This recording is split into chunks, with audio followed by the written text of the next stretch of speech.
Perkenalkan, nama saya Muhammad Arif. Di sini saya akan menjawab soal UTS Manajemen Risiko Bisnis. Pertama, ada prinsip-prinsip manajemen risiko yang terdiri dari terintegrasi. Manajemen risiko merupakan bagian keseluruhan dari semua kegiatan organisasi. Hal ini sangat masuk akal untuk dijadikan sebuah persyaratan agar dapat mendukung pencapaian tujuan, peningkatan kerja, dan mendorong inovasi. Selanjutnya ada terstruktur dan komprehensif. Terstruktur dan komprehensif yang dimaksud dalam manajemen risiko berkontribusi pada hasil yang konsisten dan dapat dibandingkan. Prinsip ini tidak terbatas pada risiko dalam organisasi saja, tetapi juga termasuk pada risiko yang dibawa organisasi tersebut yang berhubungan dengan organisasi kita. Selanjutnya ada dapat disesuaikan. Kerangka kerja dan manajemen pada proses manajemen risiko dapat disesuaikan dengan proposisi konteks eksternal dan internal organisasi terkait dengan tujuannya, kebutuhan organisasi serta risiko yang harus dikelola organisasi untuk mencapai sasarannya harus disesuaikan baik saat ini maupun di masa yang akan datang. Inklusif. Keterlibatan pemangku kepentingan yang tepat dan waktunya juga tepat memungkinkan pengetahuan, pandangan, dan persepsi mereka dipertimbangkan. Ini menghasilkan peningkatan kesadaran manajemen informasi. Keterlibatan ini diperlukan agar mereka dapat berkontribusi dalam proses komunikasi dan konsultasi serta pemantauan dan peninjauan. Selanjutnya ada dinamis. Risiko yang muncul dapat berubah dan menghilang mengikuti konteks eksternal dan internal organisasi yang berubah. Manajemen risiko mengantisipasi, mendeteksi, mengakui, dan merespon perubahan dan peristiwa tersebut secara tepat dan waktu yang tepat. Informasi terbaik yang tersedia.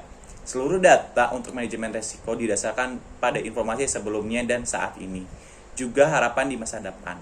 Informasi yang baik harus tepat waktu, jelas, dan tersedia untuk diberikan kepada pemegang kepentingan yang berkaitan. Yang paling sederhana dari prinsip ini adalah bagaimana kemungkinan manajemen risiko dapat ditujukan untuk menciptakan nilai jika kita ada dalam konteks organisasi tidak mampu menjelaskan apa yang menjadi nilai yang ingin diraih. Selanjutnya ada faktor manusia dan budaya. Perilaku dan budaya manusia sangat mempengaruhi di setiap tingkatan manajemen risiko. Baik manusia dan budaya, keduanya merupakan faktor yang saling berkaitan dan sama-sama penting. Budaya organisasi atau risk culture menjadi penting karena akan berhubungan dengan pelaksanaan tugas organisasi sehari-hari. Tentunya peran pimpinan di sini sangat penting juga karena harus memberi contoh dan juga memotivasi seluruh komponen yang ada di dalam organisasi. Selanjutnya ada peningkatan berkelanjutan. Prinsip ini meningkatkan efektivitas kerja dari manajemen risiko. Perbaikan yang dilakukan secara berkelanjutan ini menjadi siklus berkesinambungan dengan menggunakan metode plan, do, check, and action. Selanjutnya ada kerangka kerja manajemen risiko. Kerangka kerja yang merupakan struktur pendukung untuk membangun sesuatu bisa diidentifikasikan sebagai rangka yang terdiri dari kokoh untuk mendukung dan atau menopang sesuatu yang akan dibangun. Dalam manajemen risiko terdapat 3 hal yang menjadi inti, yaitu prinsip, kerangka kerja, dan proses manajemen risiko. Dalam hal organisasi, struktur pendukung di mana sesuatu dapat dibangun atau kerangka kerja manajemen risiko bisa diartikan sebagai seperangkat komponen yang menyediakan landasan atau fondasi pengaturan organisasi untuk mendesain, mengimplementasikan, mengevaluasi, dan melakukan perbaikan yang semuanya dilakukan secara terintegrasi dengan dasar kepemimpinan dan komitmen yang kuat.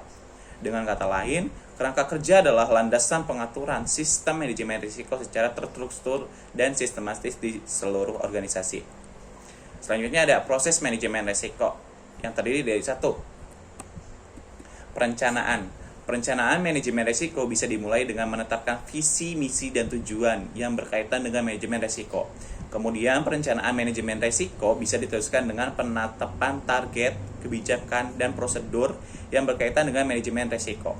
Akan lebih baik lagi jika visi misi kebijakan dan prosedur tersebut dituangkan secara tertulis. Yang kedua ada pelaksanaan. Pelaksanaan manajemen risiko meliputi aktivitas operasional yang berkaitan dengan manajemen risiko. Proses identifikasi dan pengukuran risiko kemudian diteruskan dengan manajemen pengelolaan risiko merupakan aktivitas operasional yang utama dari manajemen risiko. Selanjutnya ada pengendalian. Pengendalian yang meliputi evaluasi secara periodik pelaksanaan manajemen risiko, output pelaporan yang dihasilkan oleh manajemen risiko, dan umpan balik atau feedback. Pengertian risiko. Risiko bisa diidentifikasikan dengan berbagai cara. Sebagai contoh, risiko bisa didefinisikan sebagai kejadian yang merugikan. Manajemen risiko. Menurut COSO, Committee of Sponsoring Organization of the Tradeway Commission, manajemen risiko adalah sebuah proses yang dilakukan oleh Dewan Direksi, manajemen dan personil lainnya diterapkan dalam penetapan strategi dan seluruh perusahaan yang dirancang untuk mengidentifikasikan kejadian potensial yang dapat mempengaruhi entitas dan mengelola risiko untuk memberikan keyakinan memadai tentang pencapaian tujuan entitas.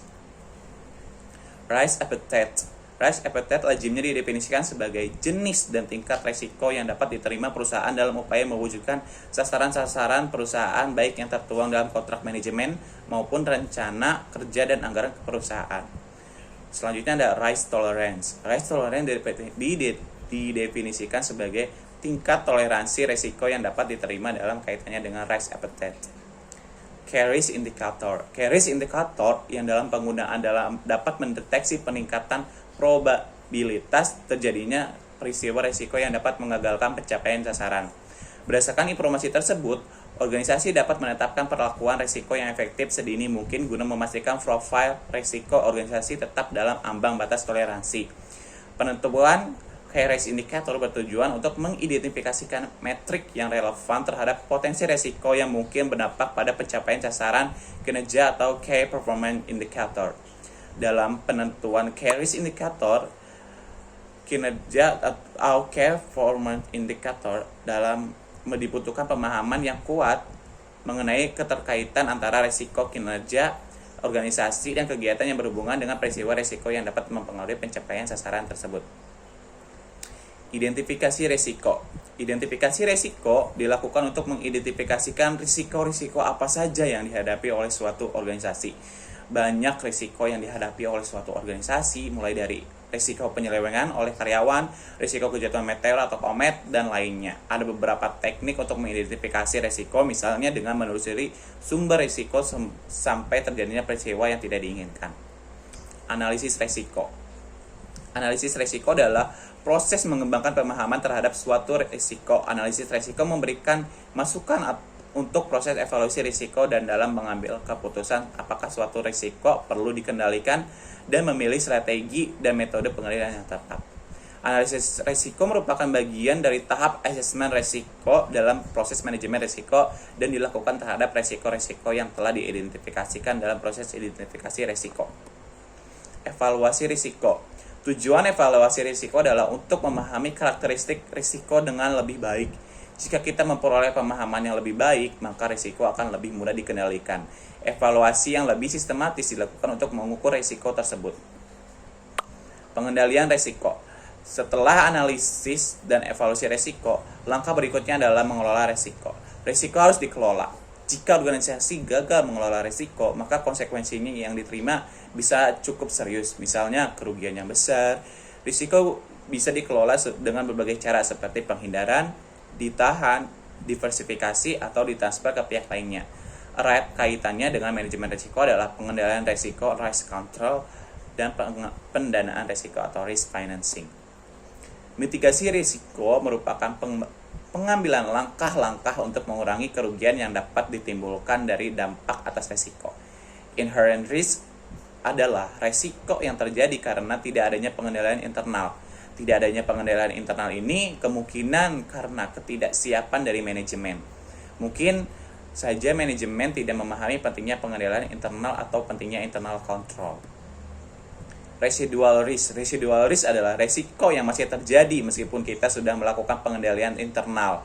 Manusia memang memiliki keterbatasan. Meskipun sudah lakukan yang terbaik, pasti memiliki kemungkinan dan kekurangan. Tetapi tentu saja residual risk ini jauh lebih kecil dibanding dengan inherent risk.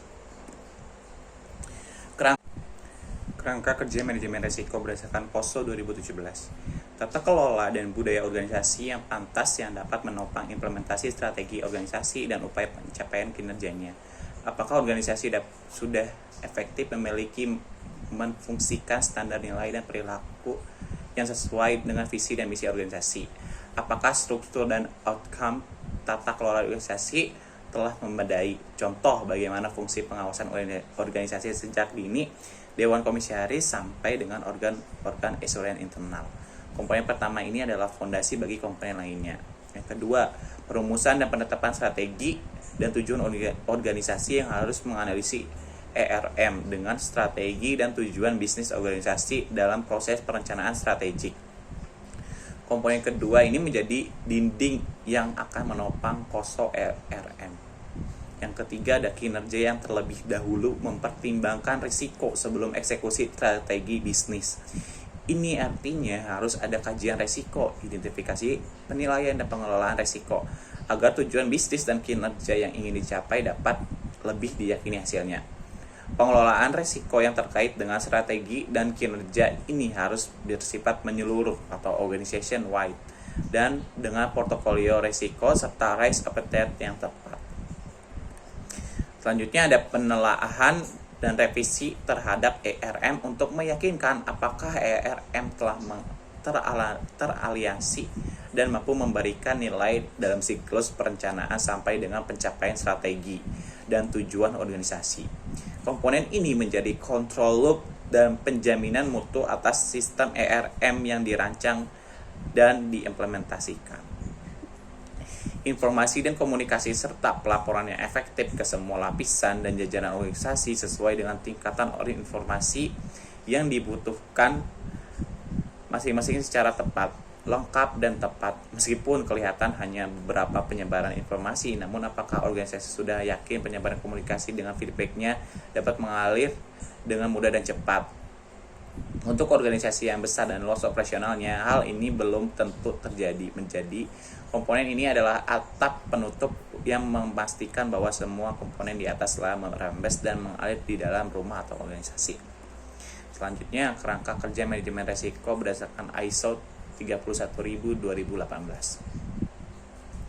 Pertama, kepemimpinan dan komitmen merupakan komponen fokus penting dalam kerangka kinerja manajemen risiko. Kepemimpinan adalah sebuah kemampuan untuk kekuatan dalam diri seseorang untuk mempengaruhi orang lain sesuai dengan tujuan organisasi. Komitmen adalah suatu bentuk kewajiban untuk meningkatkan seseorang dengan sesuatu, baik itu diri sendiri maupun orang lain. Tindakan tertentu atau hal tertentu.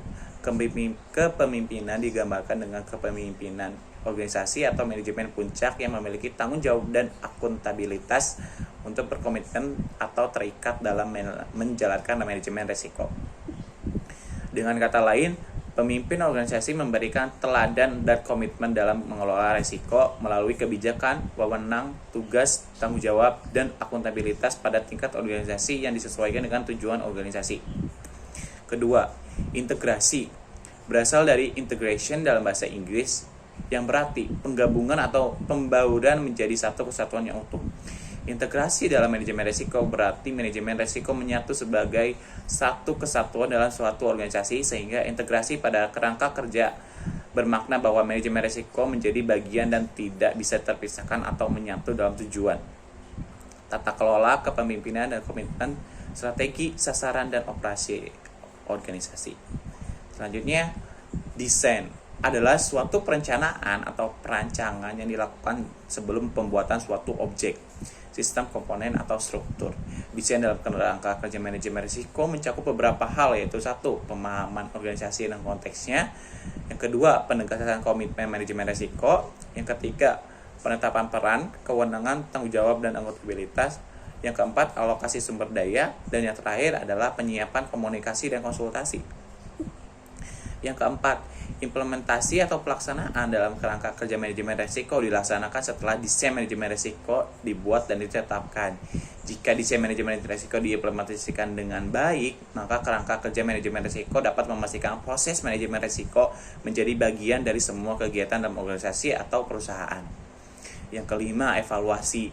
Evaluasi adalah suatu proses untuk mengukur atau menilai apakah suatu program atau kegiatan yang dilaksanakan sesuai dengan perencanaan atau tujuan yang ingin dicapai.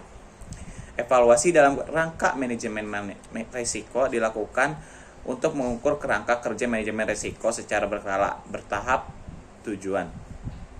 Rencana implementasi indikator dan perilaku yang diharapkan sesuai dengan tujuan organisasi atau perusahaan.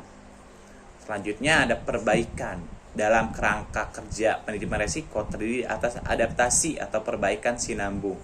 Adaptasi adalah menyesuaikan diri dengan lingkungan. Suatu organisasi dapat beradaptasi dengan melihat perubahan baik lingkungan internal dan eksternal pada organisasi tersebut, lalu membuat perbaikan sesuai dengan perubahan lingkungan yang ada untuk mencapai tujuan organisasi.